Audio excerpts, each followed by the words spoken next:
I know this is a moment that you were dreaming about for a long time and envisioning. The atmosphere was certainly electric in there tonight. Give me an idea of just how the moment played out versus your expectations. I think I've done everything right. Choosing me walkout music to get my people in that type of mindset, cheering, chanting. I just had to take a moment before I actually stepped in the octagon to just be like, oh, this is my moment, So it was a very proud moment for me coming from Liverpool as well. Very nice. Internet's going crazy right now. Fans, media, everybody's trying to debate the score and what it was. Give me an idea. I mean, were you and your team scoring it round by round? How did you have it going? What did you think when it came time to read the decision? Listen, it's a close fight. It was a close fight. People are going to want to say that he won, and people say that I won. I couldn't care less. I got the decision. It was a really, really close fight. He's the most trickiest fighter I've ever fought. I think he was shocked because he thought I'm an aggressive fighter, and I am, but I knew against him I had to be very different and use all my smarts. So it was a hard fight, Very close, very close. And lastly, for me, you've been incredibly apologetic about missing weight, but you haven't really talked about it much. And I don't know if you didn't want to get into it before the fight, but Dana was in here earlier and he said, "Listen, I'm not upset. He has an excuse. He knows what happened. There was a very good reason. Yeah. I don't want to talk about it. That's for him to talk about." Can you help us understand? I know some of it may be personal, but because I think everybody's just trying to understand exactly what happened, why you came in, needed extra time, and then missed by so much, I think the thing is, mate, I'm not one to sit here and make excuses no matter what happened. I missed weight. I can't do anything about it. I missed weight. The night of having to cut weight, I had some problems to attend to whilst cutting weight, so I attended to them. But listen, there's no fucking excuse for missing weight. I missed weight. And it is what it is. I know people are going to want to throw around now he still took it was 3 fucking pounds. We're fighters here, it was 3 pounds. And listen, I'm not trying to make out that I'm the good person here, but it was 3 pounds. Stephen was going to take the fight no matter what. 3 pounds, it's his coaches and management to then look after him as best, and that's what they done. They made me weigh in the day very light, and they took 30%, and that's what comes with not making weight. I never made weight. No excuses, do you know what I mean? But it's not like it changed anything in the fight. 3 pounds won't change nothing. It doesn't matter. If I'd made weight, no one would have said anything. But I didn't make weight, and I'm truly embarrassed by it. There's no excuses. I didn't make weight. Darren, you said in the cage after the fight that you didn't necessarily deserve a title shot next. How far away do you think you are now? I couldn't care less, mate. I think Stephen deserves I go with the interim more than I do myself. I know, I've just beat him in a close fight, but give it to Stephen. He made weight and he's still number one and beat some more guys than me. So give it to him. Listen, mate, I'm a realist. I'm not going to sit here and bullshit anyone. I'm never going to bullshit myself. I'm certainly not going to bullshit you. So give it to Stephen. I'm just going to go and train. I'm going to go on the air this week, and then I'm going to train Monday. You changed up your walkout music. Yeah. It worked. Of course. Have you found something that you're going to stick with now? And what was the thought process behind changing it? No, I might not change it. I don't know. I'm not like a superstitious guy. I don't think, I have to have the same. I know some fighters think everything has to be the same, but I just knew for that type of crowd, that type of tune would work. And I know that all you guys seen it here. I don't think scenes like that, they've only been seen before in Dublin, I suppose. So, I looked over at one point and Dana had a big smile on his face. So I feel like I was very intelligent with my walkout music, and I wanted to have a good moment. It's never been to Liverpool, so. Dana says he's taking you to Vegas next. Well, we'll see. I want to bring it to Anfield. So, America's amazing. I've never fought there. The pay-per-views are in, we all know, Las Vegas and Madison Square Garden, but why can't I be the guy to bring the UFC to an arena, a stadium, here in England, here in Liverpool? Why can't I do that? Why? Who's telling me I can't? Do you know what I mean? It doesn't matter who you are.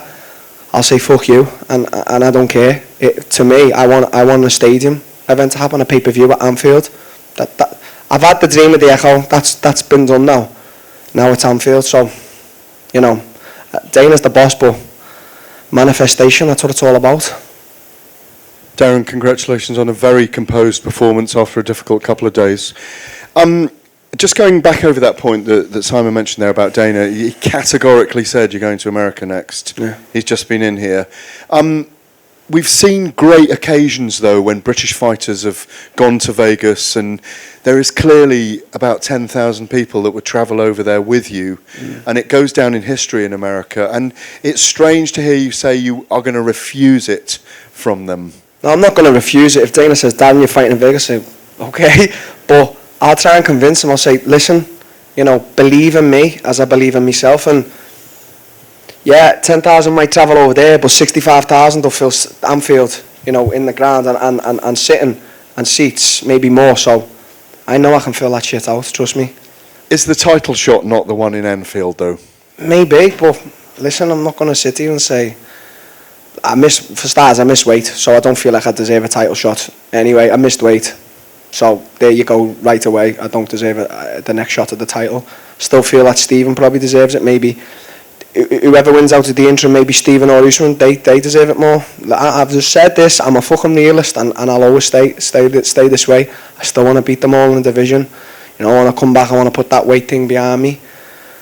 I mean, it is what it is, but I'll try and speak to Dana. I'll convince him as best as I can, with me nice little Scouse charm, and see where it goes. Final one from me. In the last kind of 24, 48 hours, can you just say a few words about Mr. Cabon, Colin Heron, what he's done for you to keep everything together?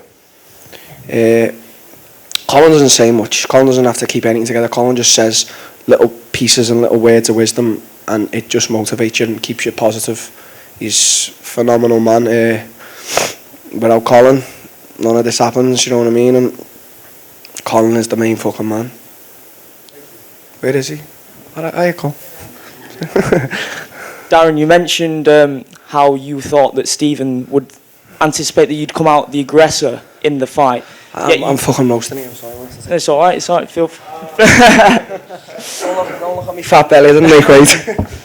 Yeah, so he anticipated that you would come out as the aggressor during this fight. Yeah. What actually happens is you outstruck him in a really technical stand-up fight. Is your goal, when you step into the octagon, to show how diverse you are as a martial artist every time you get in there? Good game plan, innit? I said I was going to finish him in the first, and through the rounds I could see him thinking, why isn't this little bastard running at me? And I had it all figured out. As much as it was me trying to figure him out and him trying to figure me out, it was crazy.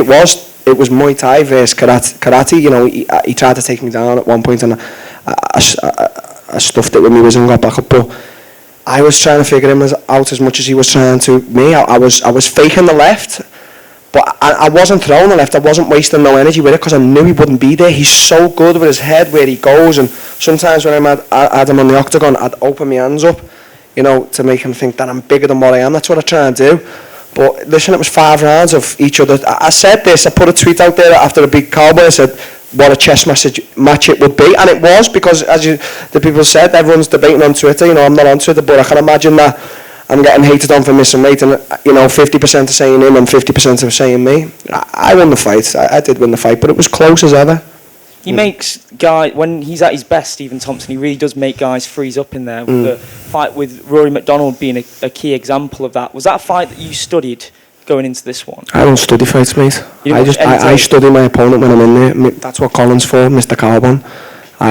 When I get in there, I feel it and how it's going. If I felt like the finish was there in the first, I definitely would have went for it, but it wasn't. He's too fucking clever for that. Everyone who's fought him knows Woodley's had 10 rounds of him. He's too clever for that shit. You can't lunge in on a guy like Stephen. He didn't hurt me with anything, I think I poked his knee in the first bit. I tried to do a bit of karate myself, but I'm shit at it. So, but he's too clever for that shit. In the gym, it's different. We're not in a fight, but in a fight, you've got to be very calm and collected. And I think I've just shown maturity in fighting years. Then I'm only 25, but I was very mature. He's 10 years my older. During the post-fight speech, I'm not going to repeat what you said, but you did say something along the lines of who is cunts. No, not that one. Okay. You said something along the line of who is Darren Till. Now, is the doubters out there, are they a key motivation for you in terms of rising to the occasion on events such as this?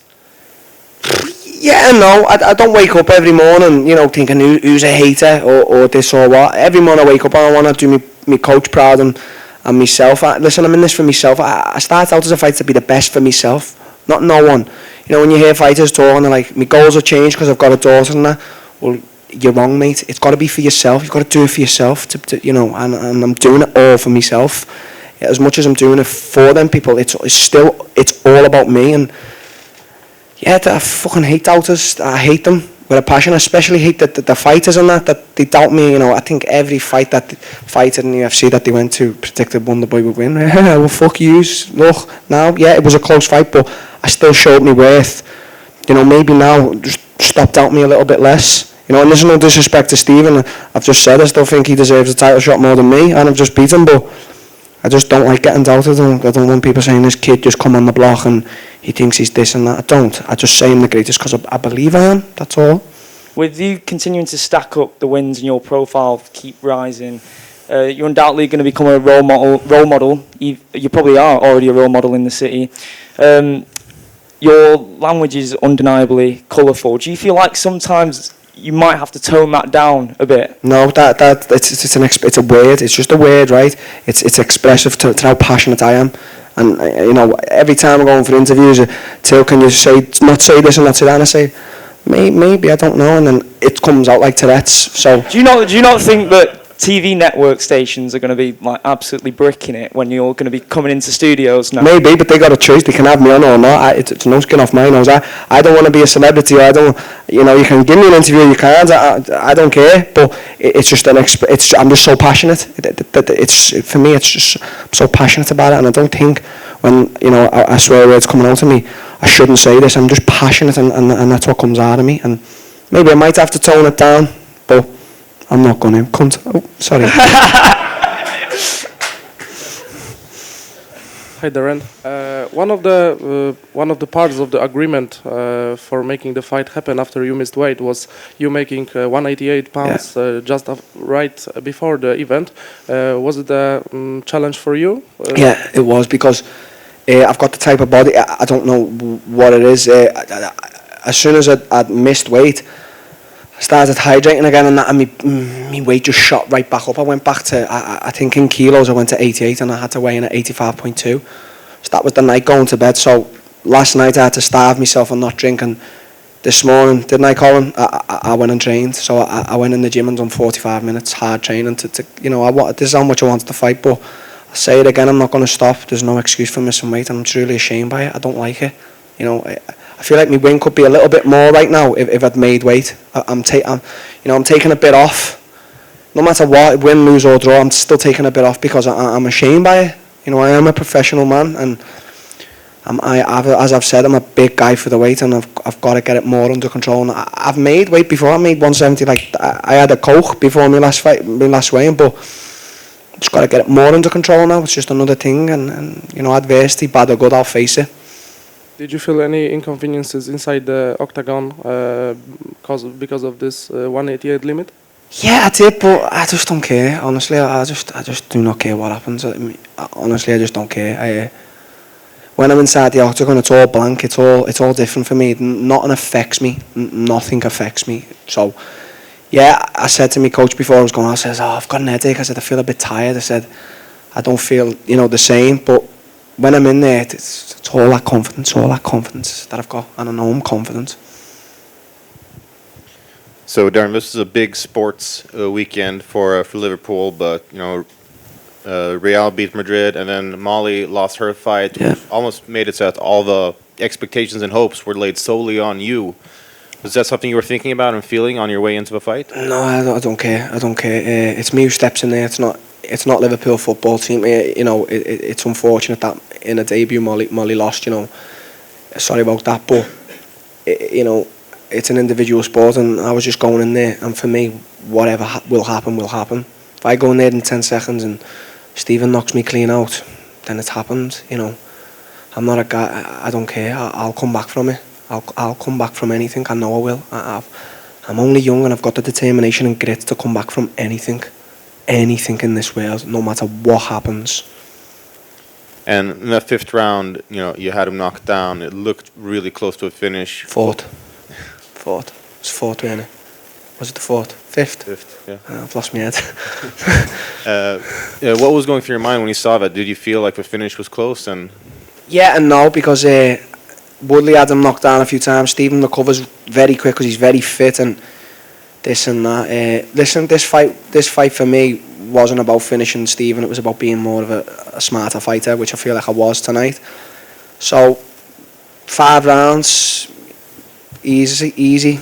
Wasn't tired. 5 rounds in the bank against, in my opinion, still the number 1 in the world. He's, just said that he just still deserves more of an interim title shot than I do. So, hats off to him.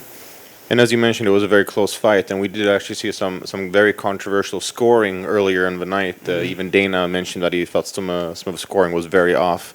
Were you at all worried once they were reading up the judge's decision that he would get it? If he was going to get it, he was going to get it.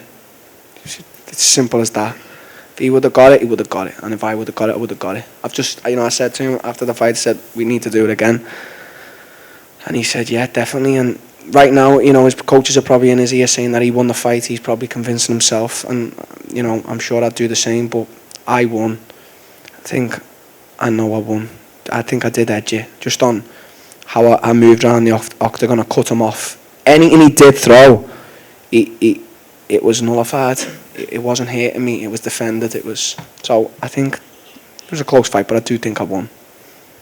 And finally, once you actually did get the win official, I mean, the stadium erupted. Yeah. It was hurting ears. Can you describe at all what the feeling was like to win in front of your hometown like that? Not right now, because you're just getting dragged from here, there and everything, and you haven't got a chance to breathe, you know what I mean? Like, I think later on in the week I'll be like, I've just gone 5 rounds with the number 1 in front of my hometown, and I'll look back on the interviews and the way the fans cheered.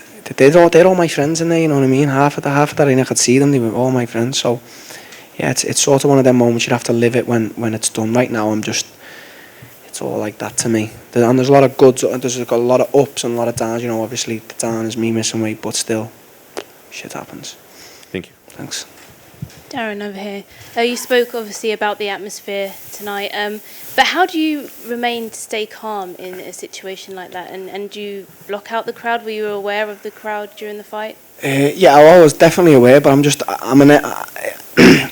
as short as my career has been in MMA, when I was only a kid, I was off travelling all around the world on my own, with my backpack, fighting anywhere I could. I've fought in Malaysia, I've fought in Canada, Thailand, so many places, So I'm just a calm, collected fighter. I like nerves. I don't have to get myself angry at anything, because that's not my way to fight. I know some fighters, for example, should we say Diego Sanchez, has to get really angry before a fight. For me, no, it's just all about being calm and being the more intelligent fighter. And Stephen is so intelligent, and tonight I outsmarted him.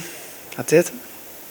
And Dana said that he obviously wants to take you to Vegas, but ideally, when would you like to get back in there next? I haven't got any injuries. I think I broke my toe. I don't know. I can't really feel it. So, but I don't know. Soon. I wanna fight soon. I don't know. I've just said I wanna try and convince Dana to bring Anfield Stadium. So if I have to wait longer while he promoted or whatever. Because I'm saying while he promoted, I'm already manifesting this shit. It's already happening in my eyes, you know what I mean? Like, I don't know, August, September, Darren Till versus someone else, Anfield Stadium. I can already see it happening. That's the key to it, manifestation. Darren, to your right. Yes, brother. You're right there. Obviously, this was one of the craziest fight weeks, I imagine, for you. Can you kind of, I don't know, give us an idea of how difficult it was, and was there ever any time you were mentally in a state where this might not happen? Maybe when I missed weight and then they were talking about me weighing 188, I was like, that's hard. Not that I'm a guy who goes crazy because I eat a lot and hydrate a lot. It's just 188 from 173. It's not a lot of weight. So yeah, I was worried, and then I just thought, I have to train this morning and make that next. I didn't make the first time, I made the second time at 188. So yeah, I was a bit worried at that. But as I said, it's adversity, good or bad, I'll face it. And right now, probably more people are hating on me than liking me. You know, I bet a lot of fighters are jumping on that bandwagon to hate on me, and that just shows their weakness in my eyes. You know what I mean? It is a part of it. Fighters have missed weight. You know, just recently, I think Kevin Lee missed weight, and do you know what I mean? It does happen. I'm truly embarrassed by it, but what can you do, mate? It might be a little difficult for you now just after this win, but I mean, you've had so much time in the spotlight ever since October. Would you like a bit of peace now? Would you like people to perhaps, you know, just give you a few months to deal with it? No, mate. I get peace when I want peace. You know, I'm not an out there guy. I know I get a lot of attention, and the spotlight is on me in English MMA, should we say? But it's not like a thing that I'll have to say, oh, I'm tired of interviews, or I'm tired of this, or I'm tired of that. I'm not tired of any of it. My mental state gets me through anything. You know, it's going to be I'm 25, I've got 10 years left. It's going to be a long 10 years, and then maybe I will sit back. I don't ever want to sit here and cry because I've done 100 interviews or I've took 5,000 photos. I want to be able to stay strong and do it all. Just lastly, obviously you manifested this night, as you said plenty of times. You said you were going to bring the UFC to Liverpool. When you were kind of standing in the octagon tonight, was it everything you thought it was going to be? Yeah. I was looking up at the TV screen, just seeing myself in black shorts, and at that point I wasn't really thinking about the fight. I was like, oh my God, I'm inside here, my nerves have gone. I was like, oh, I just need to look around and enjoy this. And then he was coming out, and I was like, okay, right, let's fight it. But I've just never seen anything like that. I mean, the guy from the Echoes just texted me, and he's like, Darren, we've never seen anything like that in our lives. Do you know what I mean? So it's good, mate. It really is good. I'm truly. It's made me emotional. I might start crying. I won't. Don't worry, mate. Darren, you just beat the #1 contender in the world, and there's no way with the things that have gone on that you can honestly say that you were 100% there 100% of the time for the last 4 days. So you've beat the #1 contender, arguably not at your very best.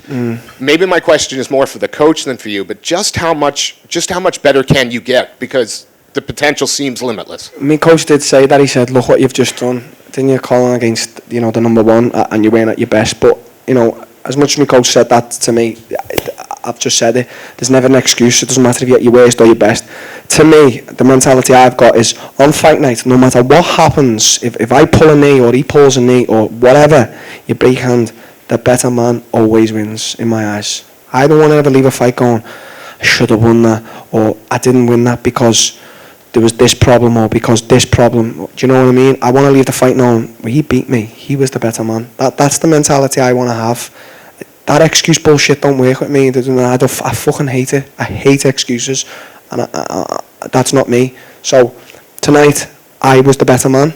Next time he could knock me out. He will be the better man. Yeah, this week I've had, you know, a few problems here and there, but nothing's happened. It hasn't changed anything in the fight. It was Darren Till versus Stephen Thompson in there. So you never know. He could be going through things that he hasn't even mentioned about. You just never know what's going on in someone's life, and there's no excuse. Tonight the better man won. Next time maybe Stephen might win, or I will win, but it will always be the better man in my eyes. Darren, you know, for the longest time, Michael Bisping was the face of the UFC here in the UK. He carried the heavy water, so to speak. He's coming to the end of his career. Do you feel as though you can be the face of the promotion here for a long time to come? Yeah, that would be really. That's nice. That's nice that you're saying that, but I don't think of things like that. I think about being the greatest. That's what I think about. Yeah, you know, if I'm walking along the street or if people are talking on social media, Darren Till is the face of British MMA, you know, it's nice. I'm only 25. It's nice to have them kind of words thrown at you, but I don't want to see it like that. I want to just, you know, it's different how I want it to be, you know, because they're saying, you know, Bisping is the face of MMA, and what he done was phenomenal. I hope he still has a few more fights, but it's not just one man, do you know what I mean? It's as much as in Ireland, you know, they say it's just Conor. It's not just him. There's other fighters, and in America there's others. So I don't know whether just be like, oh, I'm the face of British MMA, because I think that's just a bit too. I think you're getting a bit too big for your boots. Not that Bisping's ever said it, nor will I ever say it. I just think, yeah, if you can inspire a few kids or whatever, because they're looking up to you because you're maybe the most well known, yeah, that's good. But I don't want to say, I'm the face of British MMA because there's so many other fighters. We're all fighters, we're all the face. Maybe just some of us get a little bit more of the spotlight, as you said, than others, do you know what I mean? So that's how I like to see them type of things. And just one more for me. Did this whole event, the experience, kind of play out how you had envisioned it, or did it almost exceed your expectations? I think tonight, how I picked my walkout, it exceeded it. As I said, there's a downer on it, missing weight, but apart from that, tonight's fight night, and I just was looking on the screen at everyone walking out, and they were getting cheers, and I was thinking, what's it going to be like when I walk out? And then me tune, the right time I walked out, and then I just seen flashlights, and I seen Scousers. It was just incredible, and they were screaming and chanting, and all the way through the fight I heard Darren Till chants. You know, that's what you get at a football match. You get a football match, they chant this, Stephen Gerrard, but they were chanting Darren Till. It's crazy, honest to God, it's unbelievable. Darren, just over here. Yeah. Wonderboy mentioned before that in the first round he did tweak his knee from one of your little oblique kicks. Yeah. Was that one of the plans going forward? Did you get a sense of that? No, I don't. I only plan when I'm in the fight. I only feel what I'm feeling, and I threw that. Just to throw him off a bit. I wanted to be a little bit bouncy myself because he's very bouncy. He's so fit for 5 rounds to just bounce around like that. It's just so good. You know what I mean? But yeah, he did tweak his knee a bit, and I seen it. I thought, hang on, I'll go for that a bit, but. He was onto it. He changed his stance. He's very good at changing it. Listen, I could be a mathematician right now and talk about both of our styles. I really get into it, but he's so clever. He was able to change his stance, and every time he knew I was going to go for it, he could see it in my eyes, and I could see it. And it was, one of them games, playing chess with each other. But the only difference with this fight was he was not expecting that. I knew what I was expecting. Very clever, so good with his kicks, angles, amazing, head movement. He thought he was going to get a 25-year-old who thinks he's huge and just lobs punches. Smart, Darren Till. Didn't work out that way.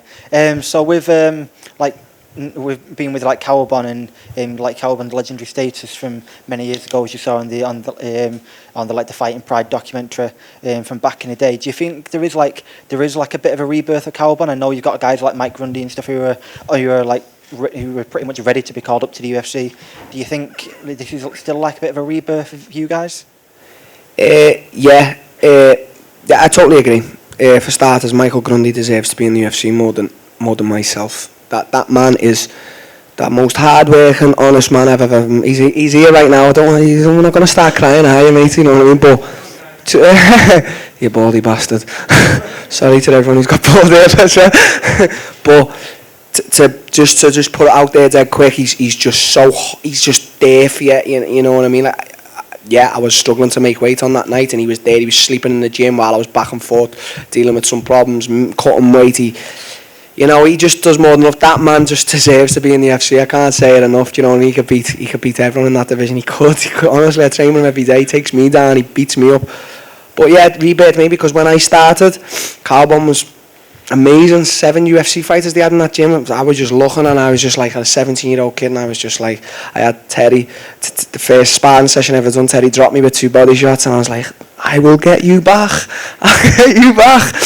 But yeah, right now Cowabon is getting more recognition, well more than it deserves. It's the best gym in the world, the coach, the people. We are a team. If you're not a team player in there, go somewhere else. We don't want you. If you've got a bad attitude, if you think you're bigger than anyone, go somewhere else. That's the mentality we have at Cowabon, and Colin puts into all of us, and it works. You know what I mean? I say this all the time. I could have no training partners. As long as it's me and Colin, things are fucking fine. After all, do you think this was the toughest fight in your career?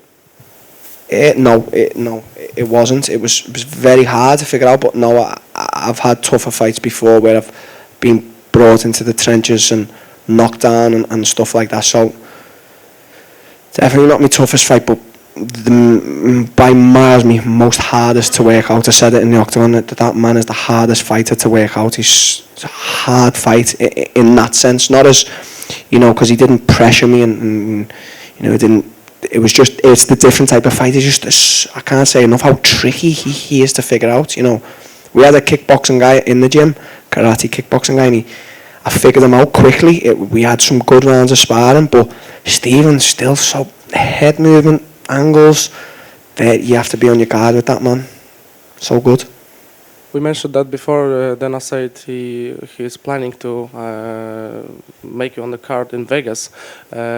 Just as you go to Vegas before the fight, do you have some plans? Out rooms or in just a UFC gym, you know. As much as it's nice, you know, to go to the other teams, it's Team Carbon. It's Team Carbon. You know, we've never really been affiliated with anyone, and we never will be. It's us against the world. That's how I see it. It's us against the fucking world.